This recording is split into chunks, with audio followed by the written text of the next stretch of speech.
Hello students, welcome back. And this lecture is essentially a recap of the sessions which you had earlier.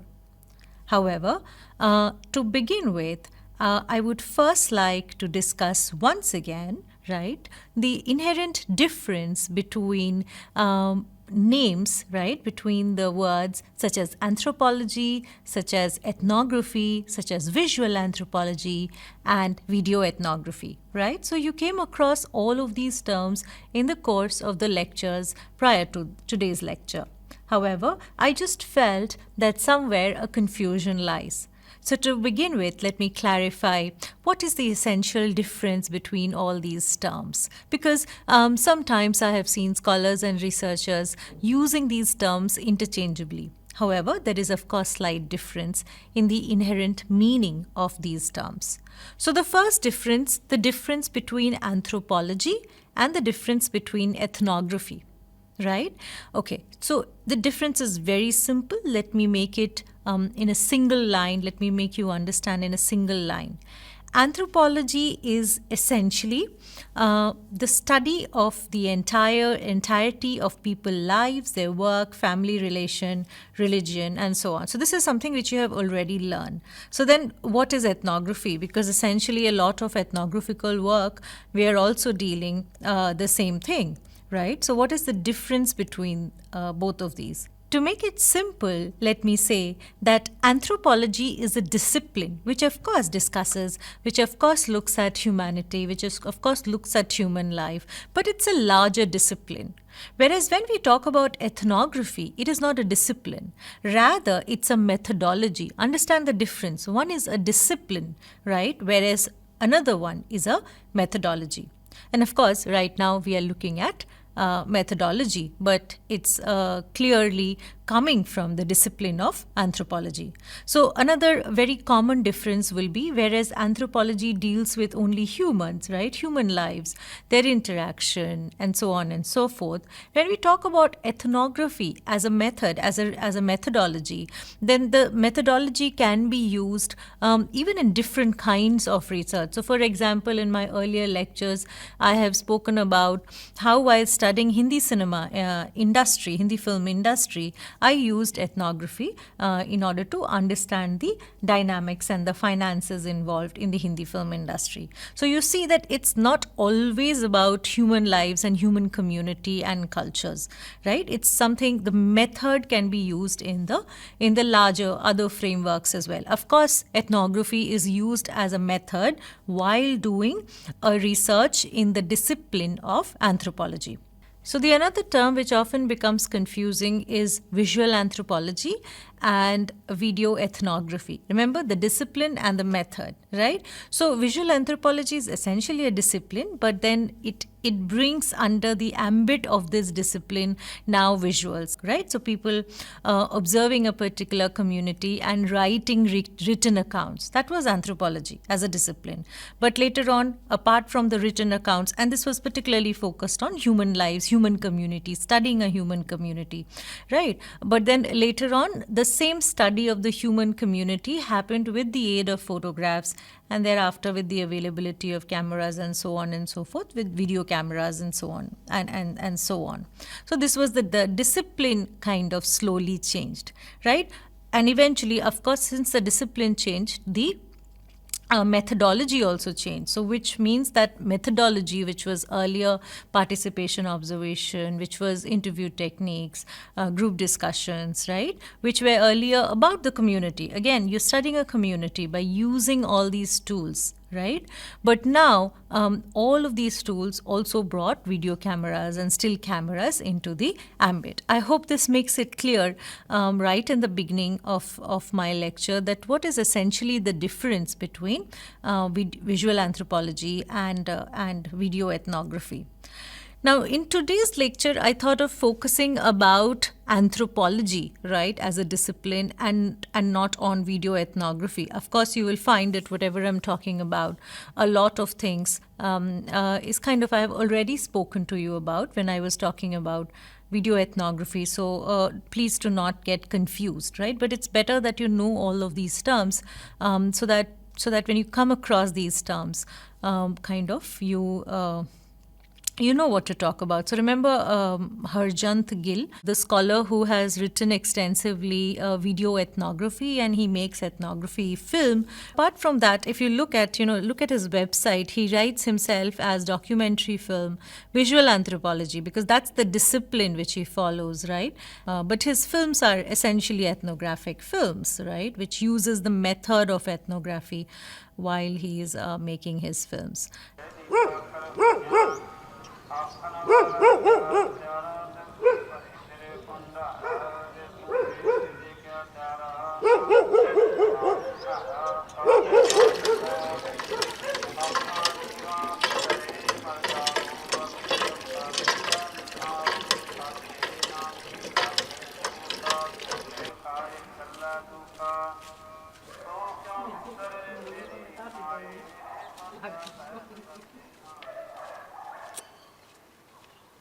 ਮੇਰਾ ਨਾਮ ਸੁਖਬੀਰ ਕੌਰ ਹੈ।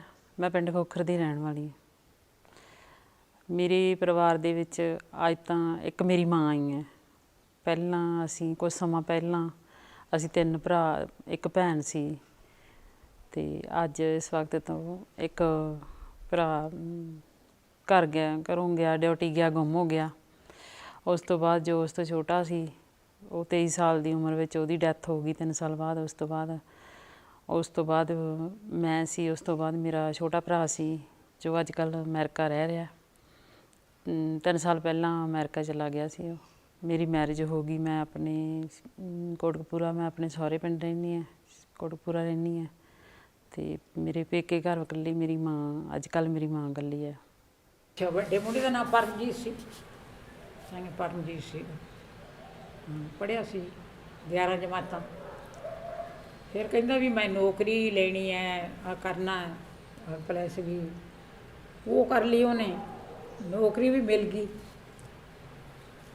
ਫਿਰ ਘਰੋਂ ਰੋਟੀ ਲੈ ਕੇ ਅਤੇ ਸੁਬਾਹ ਸ਼ਾਮ ਨੂੰ ਆ ਜਾਂਦਾ ਸੀ। 8 ਵਜੇ ਘਰੋਂ ਜਾਂਦਾ ਸੀ। ਅਸੀਂ ਉਡੀਕ ਨਹੀਂ, ਉੱਠ ਜਾਂਦਾ। ਫਿਰ ਜਿੱਦੇ ਆਇਆ ਨਹੀਂ ਤਾਂ ਉਹਦੇ ਅਸੀਂ ਉਡੀਕਿਆ।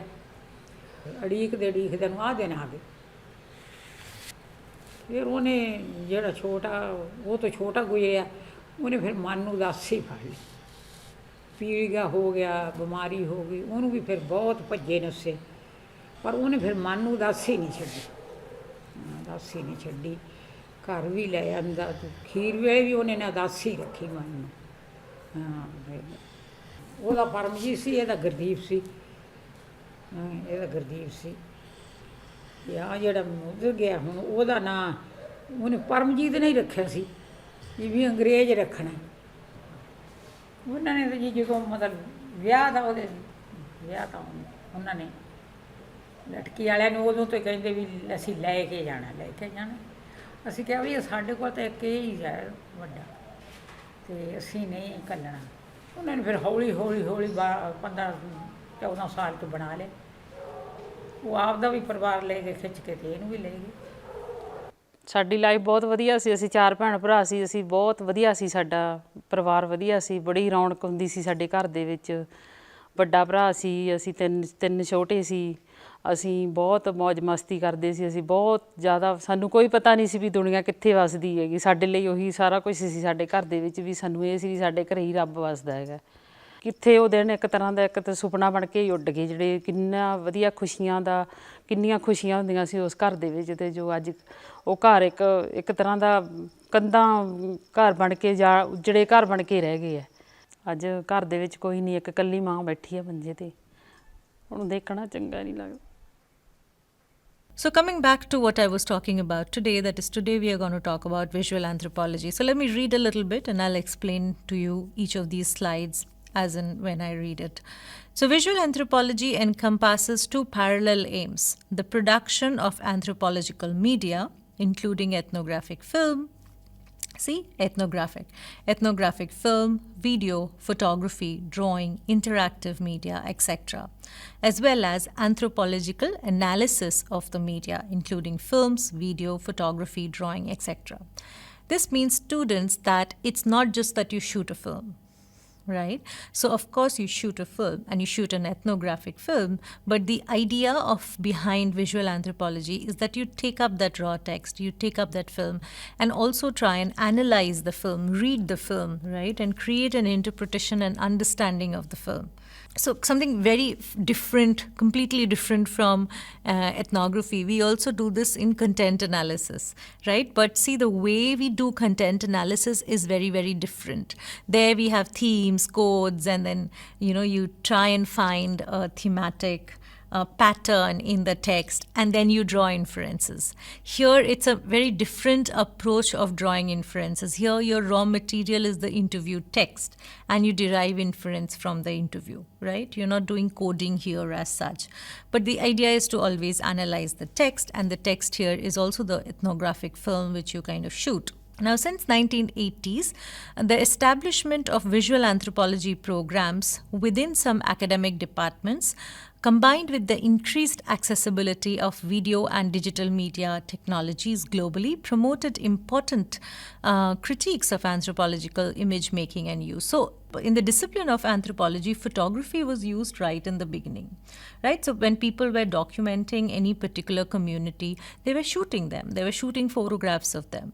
But later on, particularly, as I said, by 1980s, 1980s, what happened was the video cameras, became accessible. So it became video camera in the sense earlier it was film camera. The moment a video camera comes to your hand, it becomes much more accessible to make a film. And this is where a researcher can step in and make a film, because earlier filmmaking was a forte of a few privileged coming from a privileged position. Like me and you could not make a film, but things changed, of course, when we got a handy cam in our hand, right? So I'm not sure about the exact timeline of the handy cam, but nonetheless, you get the idea that since 1980, visual anthropology actually formulated itself as a discipline. Earlier to that, writing was more popular rather than the use of video. Of course, still photographs was always there. It also helped develop new approaches to understanding visual experiences as a cultural practice. Now, there are 4 central concerns of visual anthropology. So when I talk about visual anthropology, essentially, there are 4 things which I would like to talk about in today's lecture as well as in the forthcoming lecture. Of course, if the topic gets over, I'll talk about something else as well if I have time. But nonetheless, this is, till now, I have thought of as the 4 tenets which I'm going to speak about in this lecture and the forthcoming one. So number 1 is ethnographic filmmaking and theory. That's number 1. We are going to talk about ethnographic filmmaking and theory. Number 2, we are going to talk about indigenous and activist media. We are going to talk about the study of visual culture. And we are going to talk about something which is new, which has come up, which Harjant Gill also has written a piece on, is multimodal anthropology. Taken together, the entry shows how visual anthropology has been contested, expanded, transformed understanding of power, authority, meaning in the media making practice. Because see, you understand, the earlier idea of media, right, was that we are shooting reality. So when you're shooting a photograph, of course, photographs have a leverage, or I would not say leverage, but photographs are known for their indexical quality. Right, so when you're shooting with a photo, it is like you are kind of trying to shoot the truth in some sense of it. Video works in a little different way, right? Because number 1, when you're making a video, then you're choosing what to shoot. You are choosing the camera angle. If not anything else, you're deciding which aspect. Say, suppose even if you're studying a community, it's you as a filmmaker who is deciding what to shoot and what not to shoot, or what to document and what not to document, right? Not only that, then you are choosing a particular light, you're choosing your camera angles, you're editing to a certain extent if you do so. So all of this brings question about media meaning-making practices, right? So you can create meaning to a large extent when you are using when you're kind of in audiovisual, and that kind of needed to be included in the ambit of the the discipline of visual anthropology. So, of course, in visual anthropology is wonderful to begin with, and it's very new, and so is video ethnography. As a method, it's wonderful. But even when I was talking about video ethnography, I have spoken about the fact that when you're making an audio visual, right, the idea of making meaning, right, that power kind of dynamics, that power remains with the filmmaker, and that is somewhere which we researchers, if we are using that particular method and if we are working in this discipline, we have to be really careful about. So students, before we go any further, I have a quiz for you, and it's very, very simple. The question is, what is ethnography, right? So your option number 1 is it a research method, right? Your option 2 is it a new way of studying life? Your option 3 is a name for cinematic language. And option 4 is that it is same as social science. The correct answer is, of course, as we were discussing for very long, what is ethnography? Ethnography is a research method. On that note, we'll continue, and let's talk about and get back to the topic of visual anthropology. So as we were speaking about that, the meaning making is in the hands of the filmmaker. And then this brings us to the question of ethics with regard to visual anthropology. And of course, as a method, production of ethnographic films, right? Loosely defined as films based on ethnographic fieldwork. That's what is ethnographic film? Ethnographic film is a film which is based on a fieldwork, right? You go to the field, you take interview of people, you do participation observation, right? You have focus group discussion. So you're doing fieldwork. And in this fieldwork, in the course of the fieldwork, you can create a film. And has been most well-studied aspect of this subfield. Although the research and scholarship of visual anthropologists extend well beyond filmmaking. Of course, as I was saying, photographs are also very much a part of visual anthropology. However, filmmaking as a tool, as in video ethnography or ethnographic films as such, is kind of something which is most highlighted when it comes to visual anthropology. And of course, and out of all the concerns which I've already speaking about, this particular concern that the filmmaker has a very powerful dynamics, has a very powerful position when it comes to making of the meaning, that comes kind of is also, every time video ethnography comes into question, or every time anybody discusses or uses this as a method, one has to be very, very careful that there's no biasness in the film, which is very much a possibility. Now let's go back into the little bit of the how it all started. So the first and most significant scholars in the field emphasize that audiovisual recording or visual practices are tools of analysis rather than merely illustrating text-based analysis. So as I said earlier, it was all text-based, but now it's again audiovisual recording. So this is something which has been used, but the only difference being that now it is much more structured. A lot of researchers are also making films out of the same, and that's why they are called ethnographic films. These are not simply documentation where I'm kind of taking my camera and just documenting. Instead of considering photograph, sound recording, drawing, or video as supplementary to writing, many visual anthropologists emphasize on how these two complement each other, that is the text and the image. So if I am supposed to write a research paper in the discipline of visual anthropology, I have two choices. That is, one, I have no written account, it's all visual, and the other option is that it complements. So usually it does complement, right? So it does complement my writing rather than supplementing. It's rather than kind of not writing altogether and it just being a visual material. So for example, some visual anthropologists argue that the text need not be the primary mode of communicating ethnographic knowledge for a given project. So if this is the case, then you do not need the text. Then all you need is a piece of audiovisual. So, for example, a scholar like anthropological biographical films of Anna Grimshaw, right? I'm sorry if the pronunciation is incorrect. However, scholars such as Anna, they have kind of shot lives of select individual in a small fishing town in Maine, right? So there's this work is there online available as well.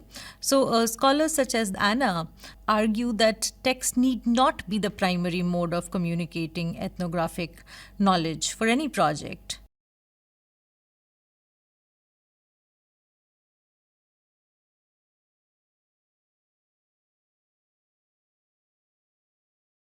So, whereas there are other set of scholars also, and others show that how text and media can work together. Like I myself, when I do my research, I rather like having both text as well as my audiovisual work, right? Whereas other scholars have other understanding, have a different understanding. So there are different kind of views and ideas between two kind of scholars as well. One would like the video material to be the primary research material, and the other who would like both the text and the audiovisual material as the primary research material. Finally, visual anthropology has called into question the limitation of visual representation, the materiality of the photograph, the sound, and the audioscape of film and video, and the immersive environment of exhibition, and the interactive possibilities of online platforms push visual anthropology to look beyond what is obviously visible.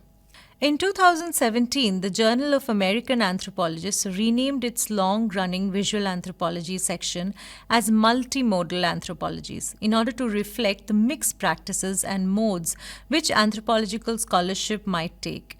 In turn, there have also been numerous initiatives and efforts to change established scholarly practices. Increasing number of anthropology programs now accept non-text based scholarship. Even you could do PhDs without writing text, right? So it has brought visual anthropology into this particular discipline into recognition now, and that's what happened. As I'm stating that they are part of the degree requirements, and more so the non-textual scholarship is becoming very popular within the discipline. This was not the case earlier, right? So even some time back, it was unimaginable that as a part of a dissertation you can give anything apart from what you're writing. But today, apart from the written work, you can give chapters, or you can give certain sections of of your PhD dissertation as well, in the form of audiovisual. And therefore, this is where anthropology brings the visual into the discipline. So anthropology was always visual, as I said, with regard to the still photographs. But now the visual part of it has kind of gone to a different level. The history of visual anthropology, and in particular the development of ethnographic filmmaking, right, is well studied and illuminates one fundamental truth. Anthropology, as a discipline that documents and studies sociocultural life, has been always invested in the visual.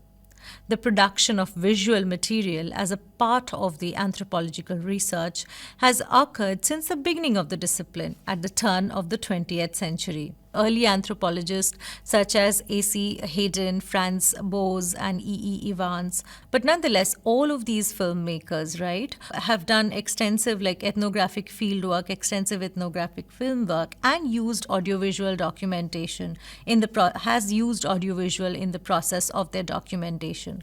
They produced audio recordings, they produced drawings, photographs. So see, drawings can also be a part of visual anthropology, photographs during their field research, and also included numerous images. And that's why I'm saying that it was always visual. It's just that films are something new which has been brought into the ambit, but then be it drawings, be it photographs, be it audio recording, this is something very popular. So even in my PhD, I did not create a film out of my PhD, even though I was using ethnography as one of my methods. So there's no film which is an outcome of my PhD. But I have used extensive audio recordings. All my interviews are recorded in the format of an in audio recordings, right? So I have also shot extensively photographed in the course of my dissertation. So all of this makes my method as ethnography. A few decades later, Margaret Mead and Gregory Bateson experimented with the possibility of film and photography as a mean of anthropological analysis. Mead and Gregory are people who, for the first time, experimented with bringing films into the ambit of anthropology. For Mead and Bateson, films and photography allowed for the repeat, more systematic study of human nonverbal behavior. Right? So otherwise you have to just document it all in writing. And bodily movement through the use of photographic sequences and edited short films featuring voiceover commentary and analysis. Students, in my next lecture, we will begin by watching something, particularly the ethnographic archives of Margaret Mead.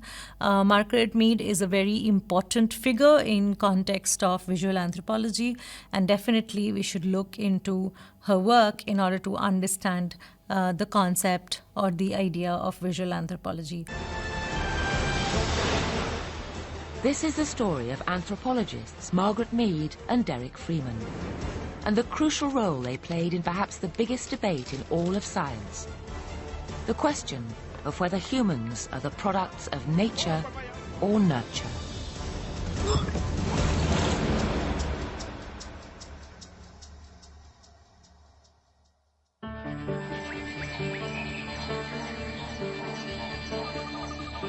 In November 1987, two Australians, one an anthropologist, the other a documentary filmmaker, found themselves on a tiny island in the South Pacific, listening to the 60-year-old story of a woman called Fa'a Pu'a. When we met this woman and she told the story, it didn't sink into me immediately. You know, I was just concentrating on getting that story on film.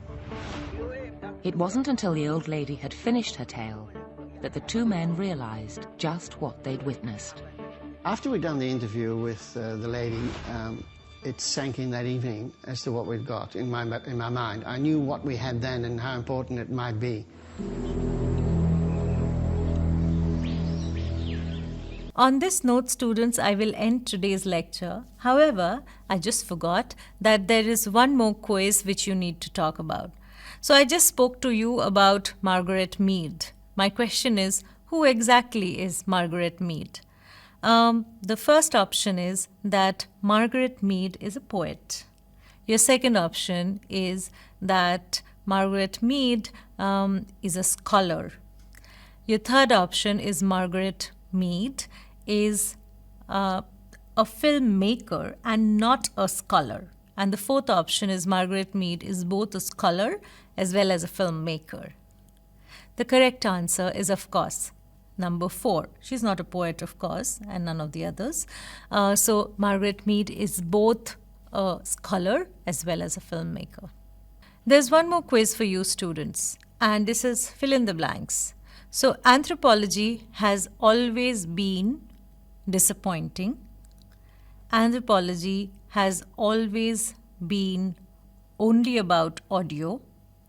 Anthropology has always been trivial, and anthropology has always been visual. Which is the correct line? The correct answer is anthropology has always been visual. Thank you.